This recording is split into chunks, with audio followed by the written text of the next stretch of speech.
Hi friends, welcome back. Operation शुरू।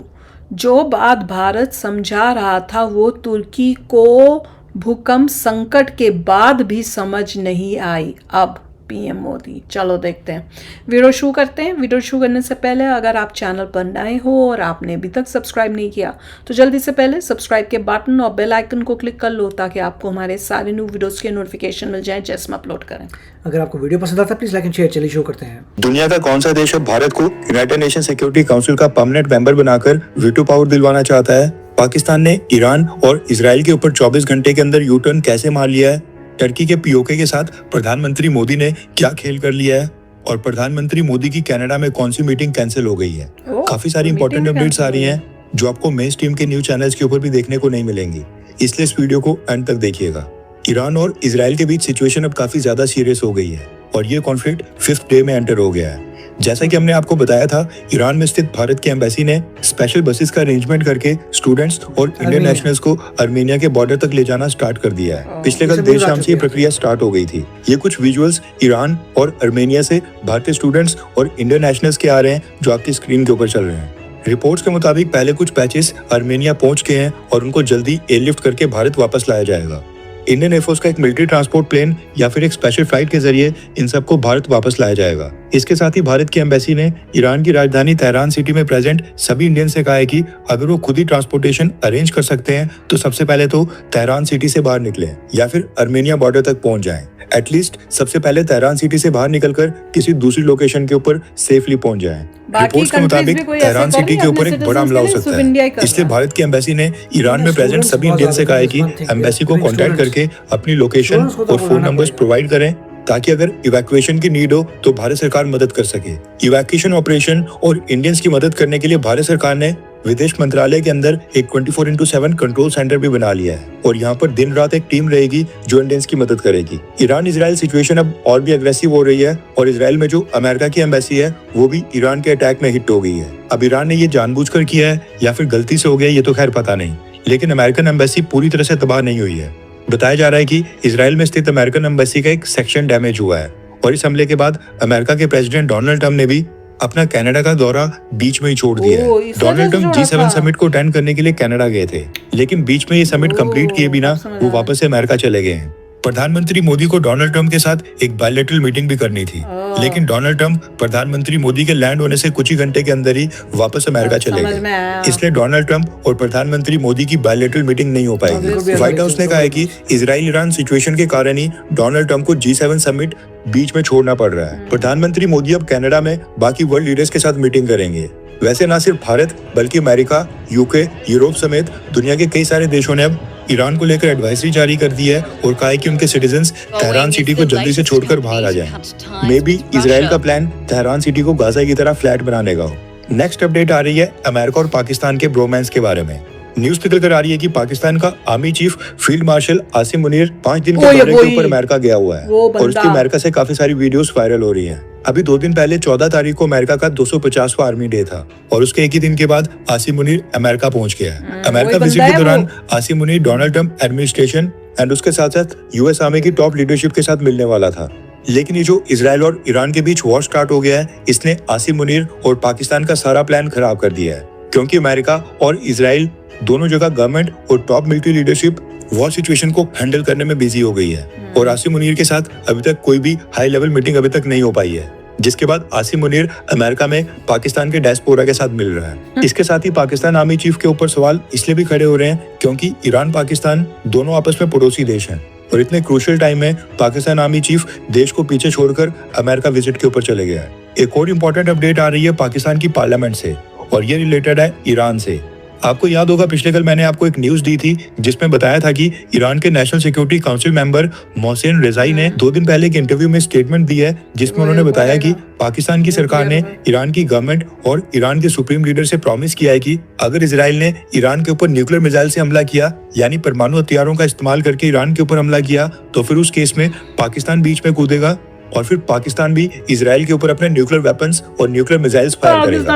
यानी पाकिस्तान ने ईरान से वादा किया है कि वो उनका बदला लेंगे और अपने न्यूक्लियर वेपन्स ईरान के डिफेंस के लिए भी इस्तेमाल करेंगे।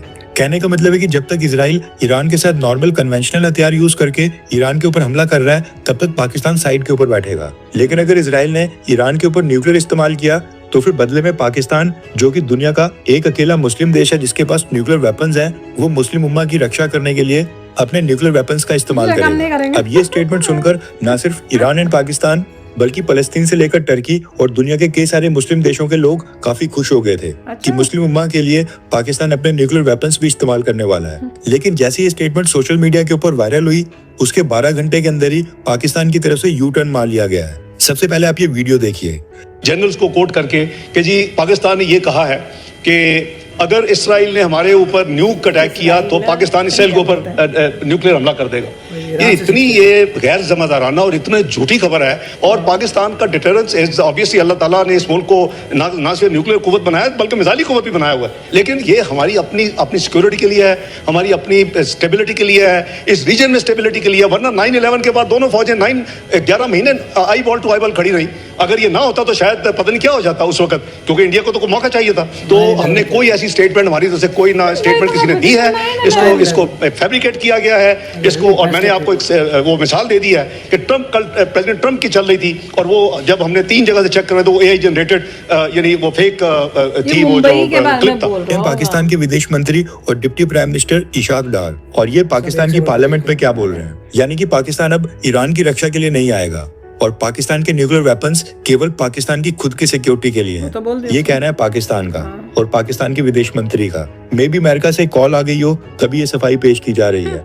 न्यूक्लियर वेपन्स तो यूज करना दूर की बात है। यहाँ पर न्यूज निकल कर आ रही है कि पाकिस्तान ने ईरान के साथ लगने वाली सभी बॉर्डर क्रॉसिंग्स इंडेफिनिट टाइम के लिए बंद कर दी हैं। पाकिस्तान और ईरान के बीच 905 किलोमीटर का लंबा बॉर्डर है और इस पर कई सारी बॉर्डर क्रॉसिंग्स हैं।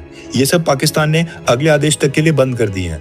अब इससे ईरान से कोई भी व्यक्ति पाकिस्तान के अंदर एंटर नहीं हो सकता है। इसके अलावा कनाडा से भी एक इंटरेस्टिंग न्यूज निकल कर आ रही है। दरअसल डोनाल्ड ट्रंप जिस समय कनाडा में बाकी G7 लीडर के साथ मीडिया को संबोधित कर रहे थे, वहां पर उन्होंने कहा कि रशिया भी G7 में प्रेजेंट होना चाहिए था। यानी कि पहले जब रशिया की इंक्लूजन के साथ G8 समिट हुआ करता था, वैसा कुछ दोबारा होना चाहिए था। डोनाल्ड ट्रंप ने मीडिया के साथ बात करते हुए कहा कि कनाडा के पिछले प्राइम मिनिस्टर जस्टिन ट्रूडो और पिछले अमेरिकन प्रेसिडेंट बराक ओबामा, इन दोनों ने साजिश करके रशिया को G8 से बाहर कर दिया और ये G7 बन गया। उन्होंने ऐसा करके गलत किया। डोनाल्ड ट्रंप ने लिटरली इंसल्टेड वर्ड का यूज करते हुए कहा कि ट्रूडो और ओबामा ने जो रशिया को G8 से बाहर फेंका, इससे रशियन प्रेसिडेंट व्लादिमीर पुतिन की इंसल्ट हो गई थी। यानी कि डोनाल्ड ट्रंप अब ये आइडिया प्रमोट कर रहे हैं कि रशिया को वापस लाकर G7 को G8 बनाया जाए। वैसे आगे चलकर क्या होता है वो तो खैर पता नहीं, लेकिन जब डोनाल्ड ट्रंप इस चीज को बोल रहे थे तब G7 के बाकी लीडर्स काफी अचंभित हो गए थे कि डोनाल्ड ट्रंप ऐसी मांग कैसे कर सकते हैं, क्योंकि कनाडा ने जिस तरह से भारत को इनवाइट किया है वैसे ही यूक्रेन के प्रेसिडेंट व्लादिमीर ज़ेलेंस्की को भी इनवाइट किया है। अब ये डोनाल्ड ट्रंप है और न सिर्फ भारत बल्कि पूरी दुनिया इनको झेलने के लिए मजबूर है। नेक्स्ट अपडेट आ रही है साइप्रस से। प्रधानमंत्री मोदी अभी तो खैर कनाडा में है, लेकिन पिछले कल जब वो साइप्रस में थे, उन्होंने एक ऐसा मास्टर स्ट्रोक खेला है जिससे टर्की और टर्की के प्रेसिडेंट अर्दोगान की नींद हराम हो गई है। दरअसल साइप्रस का जो नॉर्दर्न पार्ट है उसको टर्की ने 1974 से इलीगली ऑक्यूपाई करके रखा हुआ है एंड इसको नाम दिया है Turkish Republic of Northern Cyprus and इसको केवल टर्की मान्यता देता है। अब जो इंडिपेंडेंट साइप्रस है यानी कि रिपब्लिक ऑफ साइप्रस, ये लोग आज भी अपनी टेरिटरी वापस मांगते हैं, लेकिन टर्की ने यहाँ पर अपने 30,000 से भी ज्यादा ट्रूप्स को तैनात कर दिया है और न सिर्फ सेना बल्कि यहाँ पर हथियारों को भी डिप्लॉय करके रखा है। इवन यूनाइटेड नेशंस और सिक्योरिटी काउंसिल भी बोल चुकी है कि टर्की ने इंटरनेशनल लॉज का उल्लंघन करके इलीगली इसको ऑक्यूपाई करके रखा हुआ है और टर्की अपनी सेना को यहाँ से वापस ले ले। अब ये जो नॉर्दर्न साइप्रस और रिपब्लिक ऑफ साइप्रस है, इसके बीच में इन दोनों को डिवाइड करते हुए एक एरिया है जिसको बफर जोन कहा जाता है। टर्की की सेना काफी स्ट्रांग है, इसलिए टर्की जबरदस्ती आगे आकर साइप्रस का और एरिया भी हड़प ना ले, इसलिए यूएन सिक्योरिटी काउंसिल ने यहाँ पर इस बफर जोन में United Nations peace keeping forces को तैनात करके रखा हुआ है। अब प्रधानमंत्री मोदी ने क्या किया कि सबसे पहले तो साइप्रस जाकर साइप्रस की टेरिटोरियल इंटीग्रिटी के ऊपर साइप्रस की सरकार को समर्थन दिया एंड उसके साथ ही भारत ने कहा कि नॉर्दर्न साइप्रस के इशू के ऊपर हम यूनाइटेड नेशन सिक्योरिटी काउंसिल के रेजोल्यूशंस के आधार पर इस पूरे मुद्दे का निपटारा चाहते हैं, जो कहता है कि टर्की ने इसको इलीगली ऑक्यूपाई करके रखा हुआ है और टर्की यहाँ से अपनी सेना को वापस ले। इससे भी एक कदम ऊपर जाते हुए प्रधानमंत्री मोदी ने क्या किया कि ये जो रिपब्लिक ऑफ साइप्रस और टर्किश ऑक्यूपाइड नॉर्दर्न साइप्रस है, उनके बीच का ये जो बफर जोन है, प्रधानमंत्री मोदी वहां पर भी पहुंच गए। वहां पर साइट सीइंग भी की और साइप्रस के प्रेसिडेंट खुद ही प्रधानमंत्री मोदी के साथ फ्रंट लाइन के ऊपर गए और उनको दिखाया कि टर्की ने कैसे और कहां तक इलीगली ऑक्यूपाई करके रखा है। अब ये सेम वैसा हुआ कि कोई फॉरेन लीडर पीओके के बॉर्डर के ऊपर चले जाए, इसलिए इसको बड़ी चीज माना जा रहा है।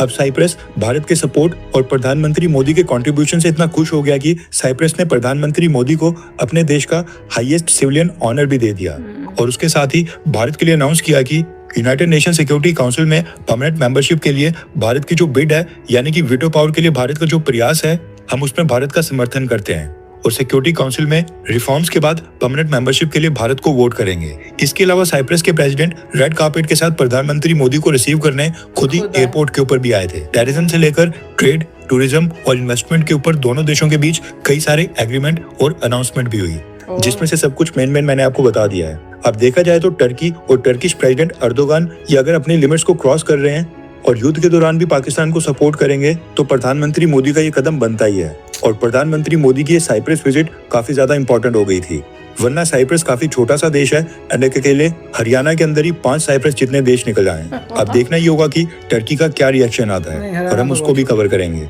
इसके अलावा ये वीडियो गाजा से काफी वायरल हो रही है, जो आपको भी देखनी चाहिए। दरअसल इजरायल डिफेंस फोर्सेस ने अब गाजा के अंडरग्राउंड टनल्स की आउटिंग से कंक्रीट भरना स्टार्ट कर दिया है। टनल्स का नेटवर्क काफी कॉम्प्लेक्स है, जो कि गाजा के मिलिटेंट्स ने कई सालों से बनाया है, इसलिए अब इजरायल डिफेंस फोर्सेस ने इन टनल्स में कंक्रीट भरना स्टार्ट कर दिया है, जिससे अब ये टनल्स पूरी तरह से बंद हो जाएंगे या फिर हमास को नए टनल्स बिछाने पड़ेंगे। न्यूज़ काफ़ी अच्छी थी, काफ़ी कई उस टाइप की भी थी और सबसे ज्यादा तो मेरे को वो लगा जो अभी टनल बन रहे हैं, हाँ टनल वाली की कंक्रीट कर रहे हैं कि पूरी बंदी हो टनल से बंद कर दो। बाय गॉड है, मैं तो दिमाग में भी नहीं आइडिया है पूरी कंक्रीट आइडिया नहीं है, जहाँ फ्लो करता है करने दो, करते जाए, जहाँ छेद दिखेगा उसको ओवरफ्लो लग गया तो आपको पता चल गया कि पूरा जगह अब जो है वो बंद हो गई है, पूरी हो चुकी है। कमाल है। और दूसरा जो ये ट्रम्प का है कि G7 में जो ट्रम्प गया और उसके बाद उसने क्या बोला था रिगार्डिंग G8 होना चाहिए कि नहीं होना चाहिए, उसके ऊपर भी वीडियो बहुत जल्द आएगी। तो उसके लिए आप देखते रहना यही चैनल, उसमें पूरा वीडियो देखेंगे भी हम पूरा ओरिजिनल वीडियो भी देखेंगे और उसके ऊपर रिएक्ट भी करेंगे और आप लोगों से भी आपके थॉट्स जो हैं बोलेंगे कि शेयर करो कमेंट्स के अंदर, ताकि पता चले कि आपको उस वीडियो में क्या दिखा और आपने क्या समझा उसमें। और मोदी जी का जो साइप्रस जाके जो मैसेज है वो तो बहुत ही अच्छा है, फैंटास्टिक है। और ख़ासकर जो वहाँ पे गए और वो बॉर्डर पे खड़े होके जो नज़ारे थे वो देखे, तो वो तो एक कर तो ऑब्वियसली टर्की को हमें होप थी कि कोई मिलिट्री हो जाए, तो मेजर मिलिट्री मतलब जब मिलिट्री हम लोग कुछ दे रहे हैं, हम बेच रहे हैं इनको कुछ, तो वो देखना है, वो इंटरेस्टिंग होगा। तो चलो यार आप भी शेयर करना अपने थॉट्स। चलते हैं, मिलेंगे नेक्स्ट वीडियो में बहुत ही जल्द। Till then take care and bye bye. तो अगर आप मेरे इस चैनल पे नए हो तो जल्दी से सब्सक्राइब के बटन को हिट करो और बेल आइकन को क्लिक करो, ताकि आपको मेरा जब नया वीडियो मैं लगाऊं आपको उसके बारे में जल्दी से पता चल जाए।